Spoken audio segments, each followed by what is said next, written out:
Welcome to our new series, Rural Health Fractured. This series will invite a superb selection of experts on our show to discuss how rural health is being fractured in every direction by the politicization of health and science, the decline of resources for rural communities, access to adequate insurance coverage, and so much more. As we take a closer look at the fault lines in our healthcare system, our guests will provide new perspectives on how healthcare leaders can navigate these challenges and explore sustainable solutions.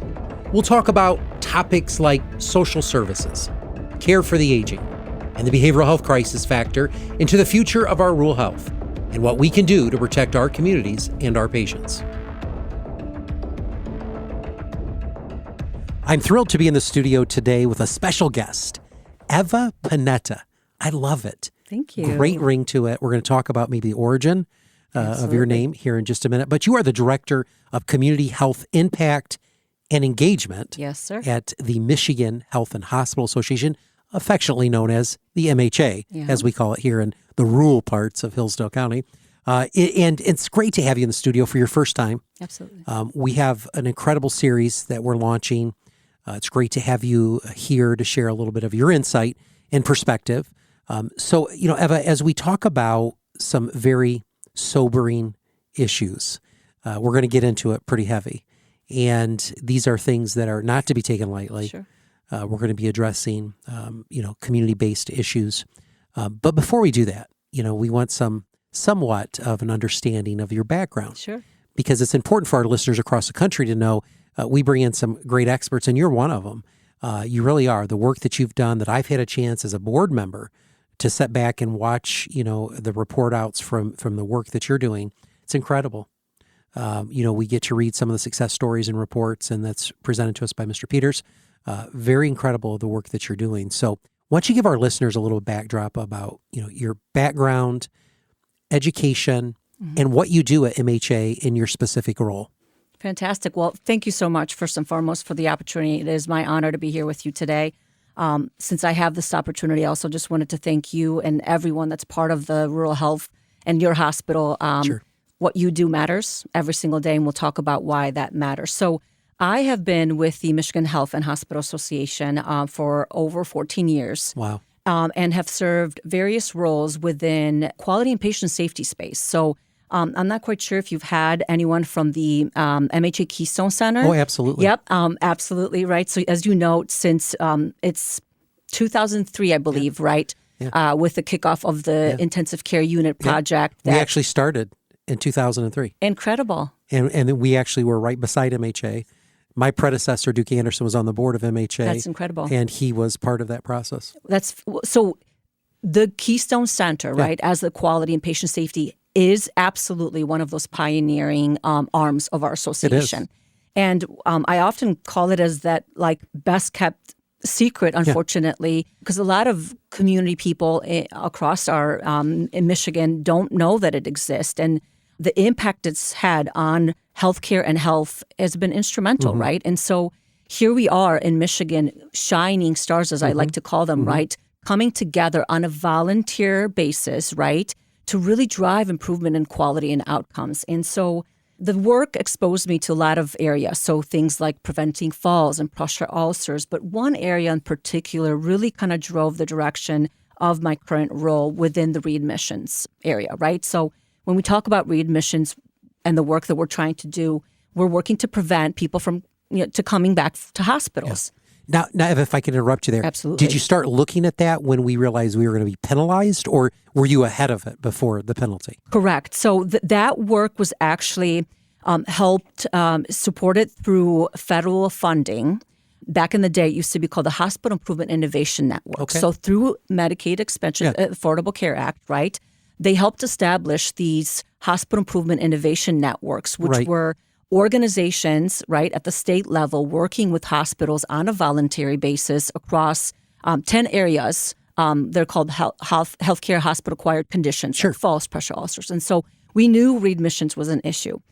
Readmissions, the way it's being measured, is flawed. We all know that, right? Yeah. And the work that we were working on, through the clinical interventions and settings, really exposed me to how flawed that system in itself is, but also how much of an impact the socioeconomic conditions that we'll be talking about today have on these type of conditions and issues. We heard from nurses, from providers, from hospitals about patients coming back to hospitals, coming back to emergency rooms because they were socially isolated, because they were hungry, because they were dealing with homelessness, right? Mm-hmm. Or even those individuals that were there initially for clinical conditions like heart failures, coming back for non-clinical reasons because, guess what? I knew that if I come back and get admitted, I get a warm meal. Oh, absolutely. Right? Yeah. And so that really led the association to establish the first of its kind, my role, right, in helping look at that more ecosystem of health approach in the way that we deliver care that I think has been happening, right, in traditional healthcare models, but helping amplify it and really looking at it, that whole health, whole person approach of the way that we deliver care to help improve, not only healthcare outcomes, but health. So have you, so we're going to get into some of that and I'm excited.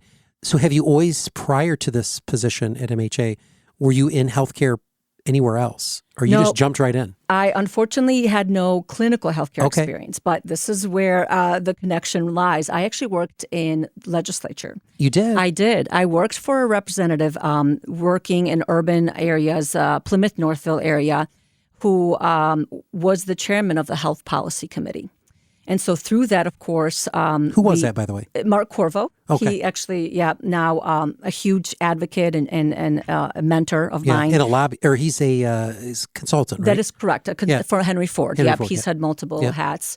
But through that work, of course, that exposed me to the Hospital Association, right? And at that time, we use the Hospital Association and members like you to really give us the facts and the real truth when we were analyzing policies, right?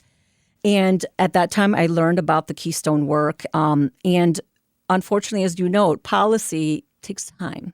And there's a lot of challenges, and the impact of our ability to actually make change takes time. And so what drove me to the work of the MHA Keystone Center was that ability to really make an impact now. Yeah. And so you kind of get to serve, because there's the advocacy side of MHA, but you probably bleed over a little bit into that sometimes, don't you? Absolutely. We'll talk about that, right? Yeah. So I really see my new role as what I would call a bridge. Yeah. A bridge that's working to optimize existing functions of our members and our association, right? Because if you look at the areas that impact health, access, right, quality of care, care integration, those are all areas we've already been looking at. It's just really looking at a more, I would say, systematic way of doing it within the walls of the hospitals. And that's been my goal, is to really amplify those best practices and really learn how we operationalize them. And again, shift that traditional medical care model to be more of, holistic model. Well, it's a great tee up to our conversation today, and I'm excited to have conversation about some of the work that's being done. Prior to doing that, though, we want to kind of humanize you a little bit. So for our listeners who may be listening in Texas and California, let them get to know you a little bit more. So do you have a fun fact? I do. Interesting fact about yourself that you'd like our listeners to know? Maybe it can be fun, it could just be interesting, or maybe just boring. I don't care. Yeah. But do you have something you'd like to share so we can humanize this conversation a little bit? I love it. And it will actually provide a perspective of why I'm here today. So I like to say and joke that I am off the boat Polish immigrant. Okay. So, Nice.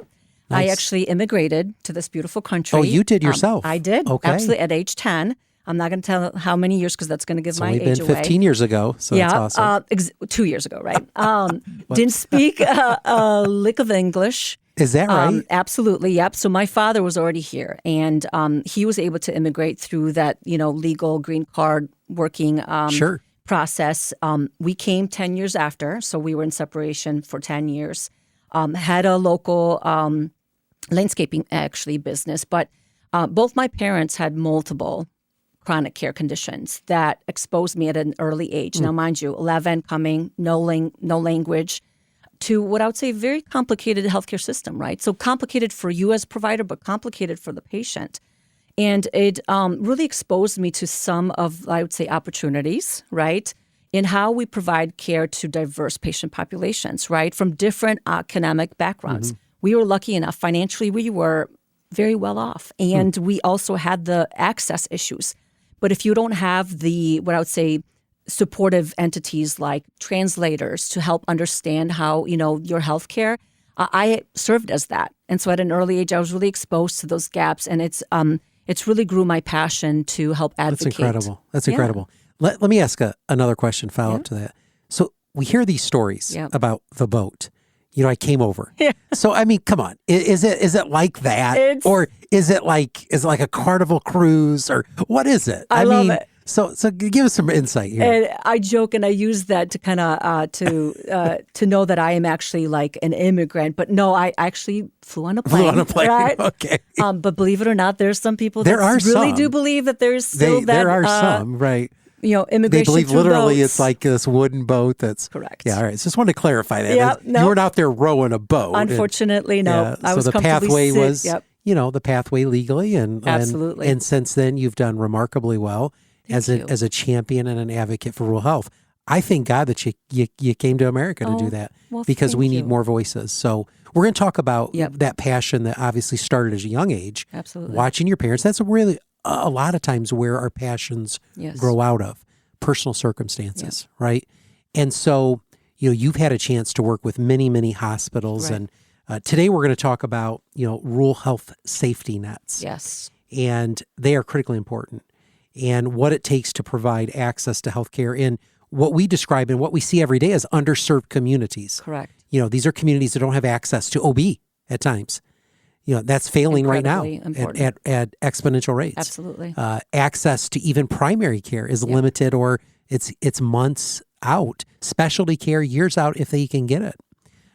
So I'm excited that you're going to be here today to share your perspective on how rural health has been fractured by a lack of resources and adequate reimbursement to hospitals. That's where my passion is, because we have to start talking about that. Absolutely. And we'll talk also about what's happening to our rural populations, the role hospitals have in their communities, and what all of this has to do with rural health. So let's set the stage. First, start with the big picture. Right. So what is happening? Let's talk about the big picture of healthcare. Why, from your perspective, having studied it now for nearly 2 decades, why is our nation's population health deteriorating? Sure. What's going on? That's a loaded question, It huh? is. Where do we start? It is. And I think some of the issues, you've already covered through, the podcast series and some of the great interviews that you've done. What I would like to say, and I'll boil down to 3 main factors that are very much interconnected, right? So first, let's talk about that healthcare systematic challenges, those financial strains that you talk about, right? Yeah, every day. Every single day, right? So, and those are experienced everywhere, even by urban hospitals, right? Like workforce shortages, right? Reimbursement, like you said, access to healthcare and preventative services, right? So those are what I would call healthcare system challenges and systemic issues that unfortunately I feel like are getting worse. Worse. Right? Absolutely. Then you have the population trend issues, right? Again, all areas that you've covered, right? Like the aging populations. With that, right? So we're living longer. We're seeing it. Yeah. But there's absolutely. a lot more complex care issues, right? There is. That you're dealing with. And then you layer it with what we know, right, through research, impacts 80% of our health. And those are those social and economic factors, right? So this is places you live, work, and play, right?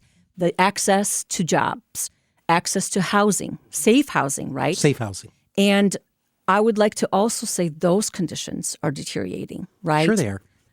Families are struggling to pay bills. Families are struggling to afford access to healthy foods, right? We have senior citizens who are living on fixed incomes. Yes, their house may be paid for, but they're choosing between paying their electrical bills or, eating a healthy meal. Absolutely. Or going to see primary care for, issues that they're dealing with. So, or going to the food pantries to get sugar, cereals, and Pop-Tarts. Exactly. That's another passion right? that we have to fix some of that. Amen But anyway, to that. But here they are struggling day by day to even make it. Absolutely. And generationally, we're seeing a gap there as well, that families are not rising up to take care of families. Right. And people, if you think about those generational cultural issues, they're also not asking for the help because it's a prideful thing. It's a pride They're issue. waiting until the last minute. And so if you're taking all those factors that we mentioned, right, the systemic healthcare issues, the population trend changes, the social economic conditions, Now you talk about removing access, right? Where do people end up? Take a guess. Your hospitals. My ER. Exactly. That's the first gateway. Yep. Absolutely, right? Yep. So you mentioned that word safety net. That is the safety net, right? It's been happening for years now. What I would say that transition and evolution of hospitals from those traditional medical care models that, that's what we know hospitals to be. Mm-hmm. Well, guess what? They're not just dealing with medical conditions. They're dealing with all of those factors. Absolutely. The 80%. And so when we remove access, right, it doesn't just impact hospitals and people. Those access points impact all the other 80% that impact health, right? Those ability for people to get identified because hospitals are screening for social needs like absolutely. Food, right? And so that has been my biggest passion, is really making sure that we understand the role of the hospitals in its totality and how those roles and those institutions drive health. And you've done a remarkable job at that, MHA. And I'd encourage any of my friends. The good news is Michigan has 100% participation of all hospitals. So if you're listening across the country and you are in a state that has an association, all of them do, and you're not part of it, I would encourage you, link up with your state associations, because you'll get this type and this level of support from your association. Now, I would submit to say that MHA is the best in the industry, because I believe that. I really do. We've interviewed a lot of hospital associations on our tour, and I really have to submit that we are the best. I mean, it's an incredible program. But 15 years ago, I was in Chicago, and my predecessor was speaking at a conference that I attended, and I heard for the very first time, Randy DeGroot was his name. He was the CEO of ProMedica Hospitals. He's up on stage, and he uses these words, social determinants of health. And I'm like, I just come out of county government. I've got 1 year under my belt here. I'm like, I think I know everything, and of course, not knowing anything, I Google it, and there's not much information about it. Yeah. So it's just coming out, right? Sure. And so through the years, we've learned the relationship that social issues and factors play on wellness, health, recovery. And it's so critically important when individuals don't have the nutrition. We argue across this country about cutting SNAP and food stamps, and those people need to work. Yes. Those people are working. The majority of those people do work. We grew up in a home where we use food stamps. And if it would not have been for those food stamps, we wouldn't have survived. It was the nutrition we needed. I also know what the hunger pains feel like living between very small amounts of food stamps among 7 children and 2 parents, of going to school hungry and not being able to focus on schoolwork. And so I learned quickly what social determinants of health truly means.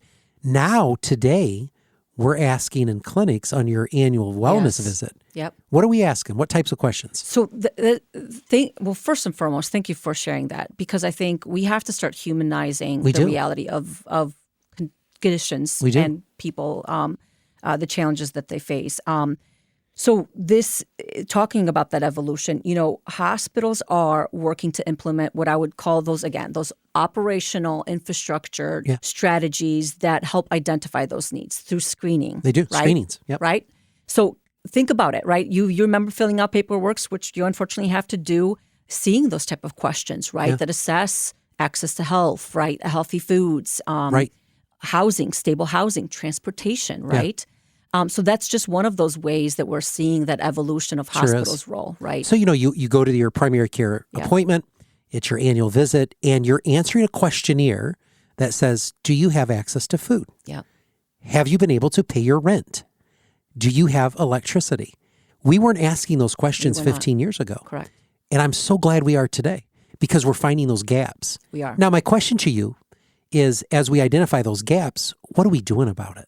So that's a great question. And I think there's even an opportunity within that identification of those gaps, like the screening, that I want to talk about as well first before we talk about the how are we working to address. I think communities are not used to hospitals asking those questions. And so, right? And I'm sure you're seeing this, right? And so and let's not forget, community members sometimes don't like to answer those questions. Exactly. We need to address that at some level Absolutely, as well. Right? So I think, the work that we're helping support and through my function is really looking at what does it look like to be more effective in assessing those needs, right? To me, that boils down to making sure we're communicating, again, back to the advocacy, with our community why we're asking those questions, humanizing those stories, and connecting it to the next part, which is that we can serve as a critical bridge to help refer or address current needs, right? So that's that referral piece. But, as you know, those challenges there, right? Because even though we may be collecting this data, there's other entities in our communities that are also connecting the data. But how do we talk to each other so that there is that care continuum that we talk about in healthcare all the time? All the time. Right? So that, maybe it's going to take 3 times asking, Joe Smith, who's, again, senior citizen and comes from a culture that's very prideful, so that by the 3rd time he feels comfortable. Absolutely. Sharing those questions, right? So what I recall growing up is my mom always had us in church every Sunday. Yeah. And every Wednesday night and every Sunday night. And Sunday night, Kirsten, was the gospel sing. And it was, talking to my producer now, and it was a time in which we would have, just a fun time. And it was important to socialize, right? But I remember one Sunday very, very distinctly. It was church gets out. Sun hasn't set yet. We were hungry. Kids get in the back of the car. There was no safety belts in. We're loaded up on the window. And I remember a lady at the church brought out a basket of food. And we probably hadn't eaten for a couple of days and had brought a basket of food. And my mother was so proud, she wouldn't accept it. I'm sure. And we were hungry. Yes. And I remember leaving there, and looking in the back of the window, true story, yearning for that food and just thinking, I didn't understand it then, the pride. I didn't understand those type of things. But that's the stuff we have to cut through. And I think we in health systems have done a good job. Sure. But there's a lot more room for improvement in that area because we are executives and nurses. Sure. Nurses are 6 figures and all these folks are making really good salary. And we sometimes forget about the patient that comes through that door, doesn't know where that next meal is coming from. And we have a lot of food waste and we do those things. I want our listeners to understand the critical nature of social determinants of health and recognizing that, potentially saving a life when that patient checks into the hospital. Absolutely. You have resources for them. That's very important.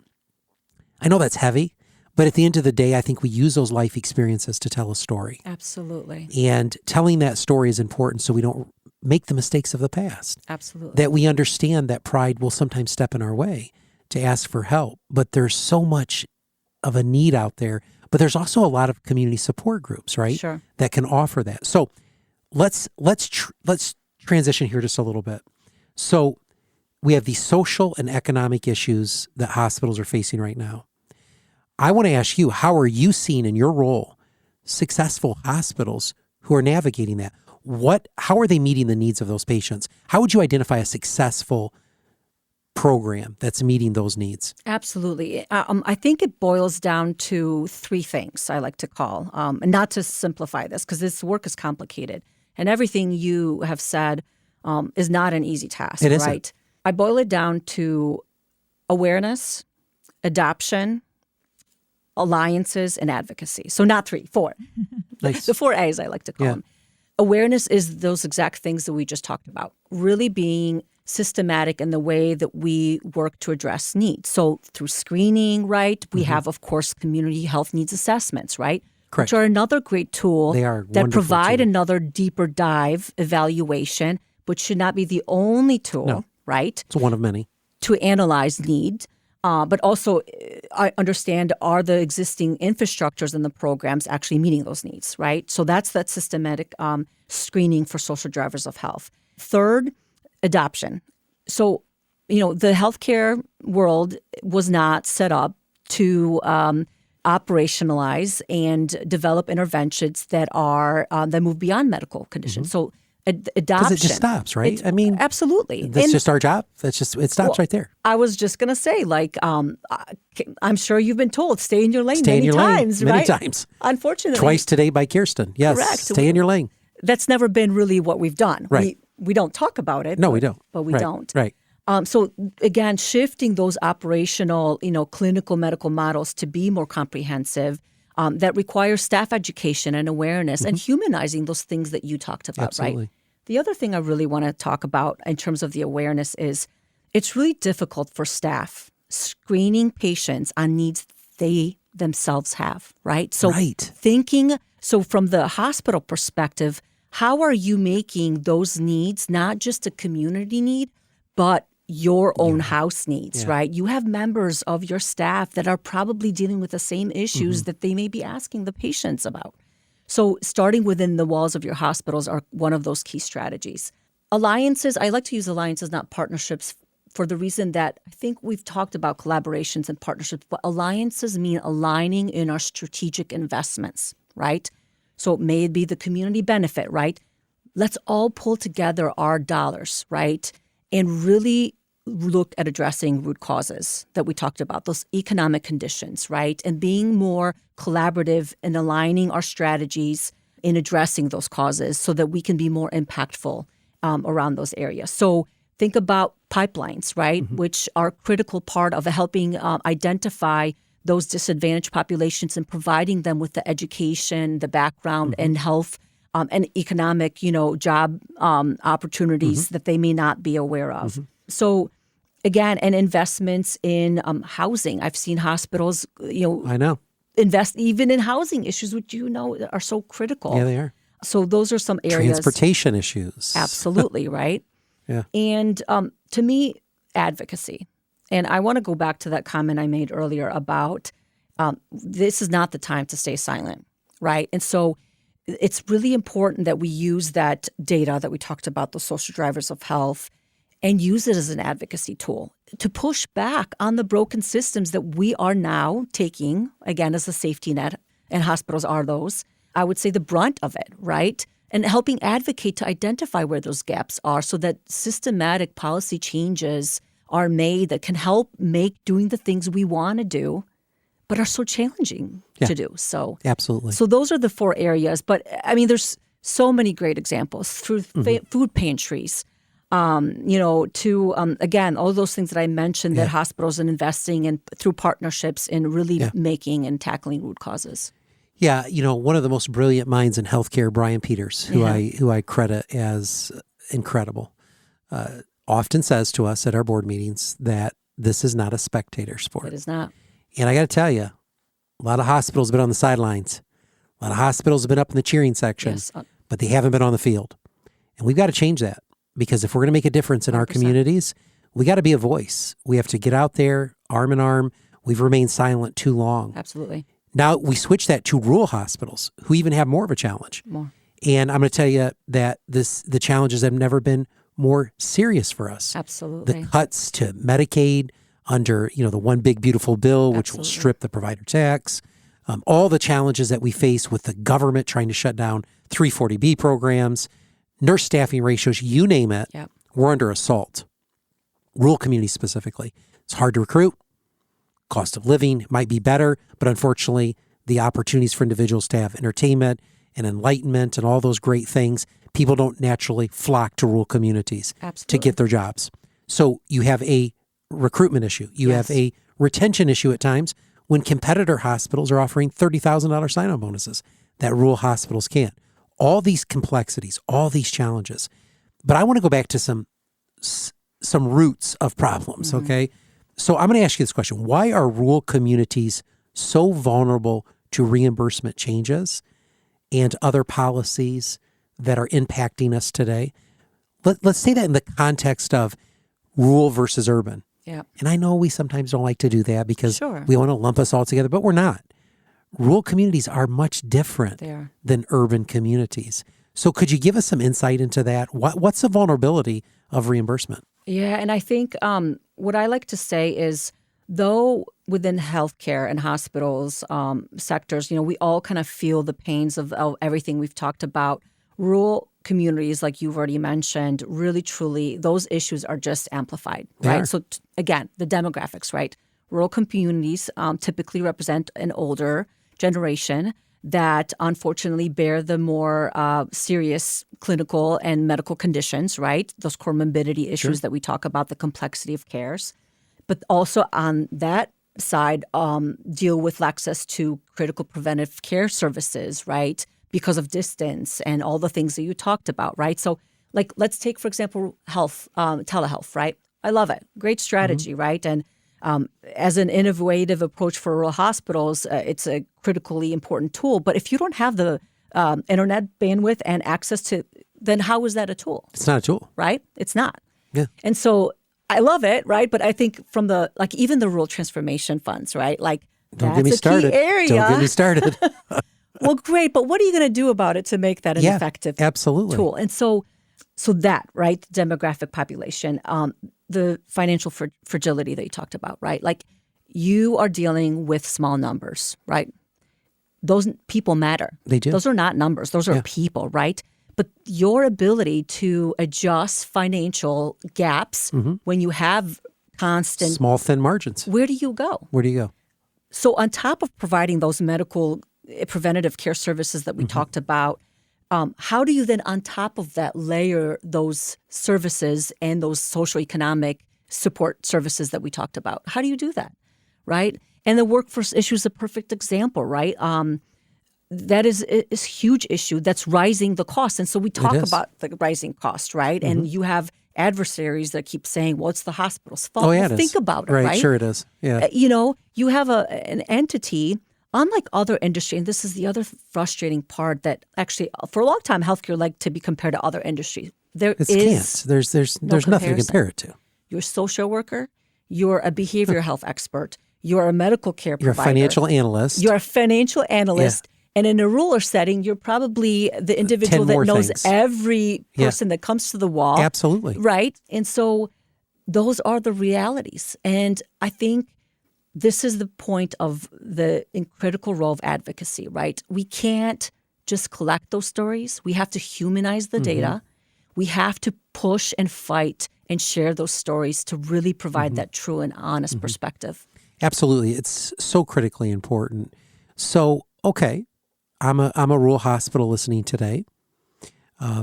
What is the role that our hospital should play in community health in general?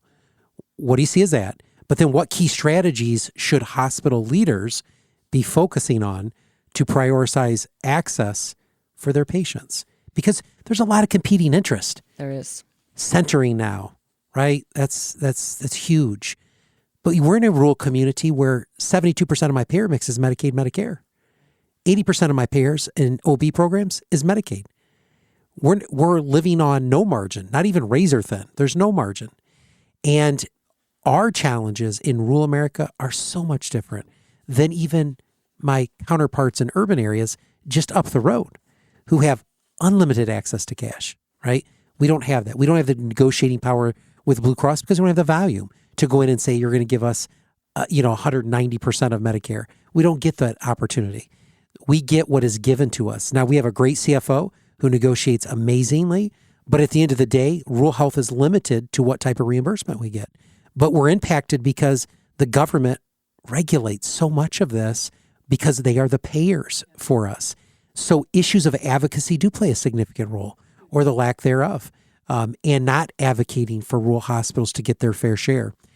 We'll talk about that in future episodes, but understanding what strategies hospital leaders, so someone's listening to that may not even be in Michigan. What things can they do today to focus on how to prioritize access to healthcare in those rural communities? Not saying that the solution is selling your hospital to a big system. We don't believe in that. We believe that rural communities can still have independent, autonomous hospitals who can serve their community and they know what's best for them to keep care local. What are the priorities that they can launch? Yeah, so, I would like to say focus on seeing the community as a patient, right? I think oftentimes, we look at from the hospital perspective, providing the best care at an individual level versus like shifting our models to be more to that population level, right? So, but those take time, right? So everything we talked about, like the the screening, assessment, the referral, right? The investments and aligning what we call those anchor mission strategies to align with community health needs are long-term strategies. But fight. Tell your story like you're doing here today and you've been doing through the podcast and those channels. Humanize the data, because I read an article that talked about if small data, the problem within healthcare about small numbers, right? And if you don't show up on a dashboard, right? If you don't show up on those, data points that we all care about, and it's the way that we measure healthcare, then you cease to exist, right? So to me, it's about leveraging and collecting those stories, right? To making sure that people understand the reality of what you do and what you provide and the impact you play within your community. Why do you think our community has been silent? I think, I have a lot of thoughts. Well, let's just, you've worked with it. Honestly, I think about it. We're a safety net. We like to just say, yes, we'll take care of it, right? We'll figure it out, because rural America is the bedrock of America, right? And they've been dealing with these challenges for years to come, right? And they've just found ways to kind of, to manage it and deal with it. And I think that the time has now come to speak louder. And I think there's also a lot of misinformation and misunderstanding. So like the Medicaid and Medicare coverage, right? I mean, we talk about facts mattering. Yeah. Oftentimes we need to put them in a way that's understandable. Well, it's easy just to say fraud, waste, and abuse, and everybody can coalesce around that, right? Absolutely. Like, who wants waste, fraud, and abuse? Absolutely. No one does. Nope. But what does that represent truly? What percentage of waste, fraud, and abuse exists in that whole system? Minuscule compared to the people and the lives that it impacts and helps the most. But we get hung up on some of that. That's very dangerous. It is very dangerous. And, you mentioned a little while ago about the buzzword of social drivers of health. And at that time, were you already in the hospital setting? I had just come in. Okay. But what I would like to say from the rural perspective, I remember when I worked in with the critical access hospital space in that Keystone Quality and Patient Safety. This is 10 years ago, before the social drivers of health buzzword became. I heard about the things that your hospital, like rural hospitals, were doing, like lifting up dental clinics for children that didn't have dental access, that were dealing with massive pain. Yeah, we did it. You were doing it. We did it. You just didn't have a word to describe it. You're right. We brought it here. You brought it. We got it right down the road. Amen, right? Yeah. And so, but we didn't talk about it. We didn't know what it was. We didn't call it that. 100%. And we didn't know how to measure it. Now we know. We do. Right? And we're going to. We do. So use that. To really amplify the message of everything that you do and the lives that you touch. Yeah. So let me ask, we're almost done. I mean, we have used so much time, but it's been incredible to learn your perspective and the work that MHA is doing. Let's talk a little bit about that, because you're closing out a calendar year. Yes, we are. And you're getting ready to enter a new calendar year. What are you working on that's exciting to you? What do you look forward the most to in the next year of being able to say, you know what, we did well because we were able to do X? What type of projects? Well, thank you for the opportunity. And this is a perfect segue for me to give your hospital and your staff kudos, because your staff member, Kirsten, is actually part of those efforts. Yeah, it's incredible, isn't it? I talked about, hospitals have been doing it, right? But it's more about operationalizing it and systemizing it and spreading it. And so we are actually working through member-driven work groups, and I call them think tanks, across the areas that we covered, all of the areas, right? Access, care integration, quality patient safety, so quality improvement, and patient experience and community alliance. And our idea is to actually leverage the Keystone model, right? To identify what are those, what I would say, best practices, and what does it look like from a more reliable implementation? Like, how do we implement them, considering all of the challenges that we just talked about, to really squeeze as much juice as we possibly can in being effective in deploying those strategies, right? So again, going back to that social drivers of health screening, right? So rather than first deploying that screening, making sure that we have communication to our communities why we're asking those questions, to provide that awareness, right? It's educating staff on how to effectively ask those questions. I can tell you I've gone through a process where staff are asking patients during their emergency room visit intake, traditional questions like, what's your insurance? What's your address? And then being like, and do you need food?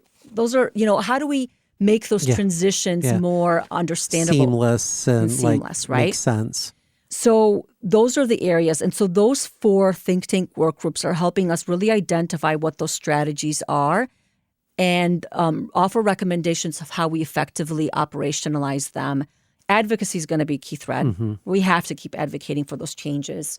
But like even in healthcare coverage, right? Like what operational things can hospitals do to protect members to stay covered, right? So thinking about identifying navigators in emergency rooms that can help people and identify them not only for coverage, but also helping them through that bureaucratic application process and recertification, right? So those are all things that we're looking at identifying and leveraging the strength of the association. I think you mentioned it, right? What makes Michigan stand out and the healthcare partners and our association is that these are areas that we know we are not competing on, right? That we are willing to band together, to work together, to share those best practices. And rural hospitals are perfect at that, right? We have networks that already provide that ability to share and collaborate. So come together. Don't recreate the wheel. Leverage what other people are doing and identify, are those approaches, something that you can take on and implement within your hospitals. That network of, community partners within the healthcare settings is critical. I want you to put your hat on that you wore 15 years ago. Yes. How do we leverage politicians to get involved in this process? Have them come and visit and shadow your staff, not just your role, right? Those frontline providers. Right. Have them sit in your emergency rooms, right? Or in your primary care entities talking to patients. Like those are the type of things I think will expose it. And it's, again, to me, humanizing, right? So collecting the stories that we talked about so that we're not just sharing numbers, because I think, people's lives get lost in the numbers. Those are critical ways. Because legislation can be manufactured in such a manner to help hospitals achieve these goals. Correct. If the legislators are empowered to make decisions based on what the needs of their community members are. Correct. And we have to showcase the poverty, the care gaps. Those are so critically important, but we just kind of remain silent about it. We just do our work. Yes, we do. We just, we go about it. But if there's one thing I think our listeners could learn today, it's lift your voice. Lift your voice. Right? Yeah. Lift your voice. Absolutely. And, share all the things that you mentioned, but also find a way to help articulate the complexity of those healthcare systems. I mean, think about it. You have legislators that have no clinical background or experience, right? And we're asking them to understand very complex issues. But at the same time, I think take the most recent state budget process, the ability for us to do that was cut out, right? Sure was. There were decisions made by legislators, right? And I'm not trying to call anybody out. You're allowed to. That without any data and understanding. None. Right? Talking points. Correct. But it's what we're seeing on the national level that we just Absolutely. witnessed here at the state level. Exactly. You use cliche words. Exactly. You throw in scare panic to the public that, this is all because of fraud, waste, and abuse. And the system's terrible. Hospitals are overcharging. What are we hearing right now? Just this week, published by the Speaker of the House. Hospitals are overcharging. We're going to create a task force and have legislation. Correct. And controlling prices for hospitals. Really? I think we've looked at that a few times, the dangerousness of that. Again, think about the investment of looking at not the root cause of the issue.